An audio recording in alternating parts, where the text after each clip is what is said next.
যারা গাড়ি চালান ভিডিওটা শুরু থেকে শেষ পর্যন্ত দেখার অনুরোধ রইল। আসসালামু আলাইকুম সবাইকে।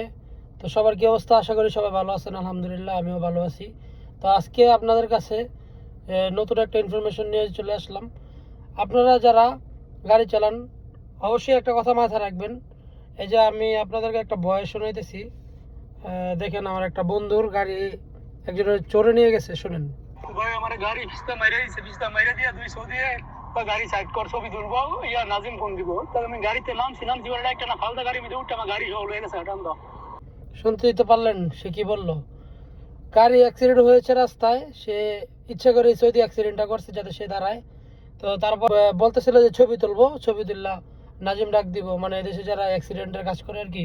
তো নাজিম ডাক দিব বইলা সে গাড়ি থেকে বাঙালি অবশ্যই নামছে। তার তো তখন এত কিছু মাথা ছিল না যে গাড়ি কিছু রইব নাকি। সে অবশ্যই ভিডিও বা ছবি টবি করার জন্য গাড়ি থেকে বের হয়েছিল।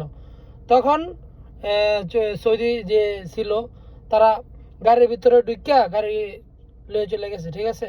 তো বেচারা এখন কি করবো, কোম্পানির গাড়ি, সে কি এখন গাড়ি জরিমানা দিব?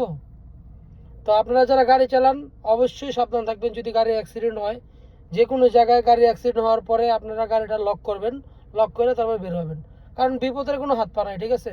সাবধানতা সবসময় অবলম্বন করবেন। তো এই ভিডিওটা এ পর্যন্তই। ভিডিওটা ভালো লাগলে লাইক কমেন্ট করবেন, আর ভিডিওটা শেয়ার করতে ভুলবেন না। সবাইকে ধন্যবাদ। আসসালামু আলাইকুম।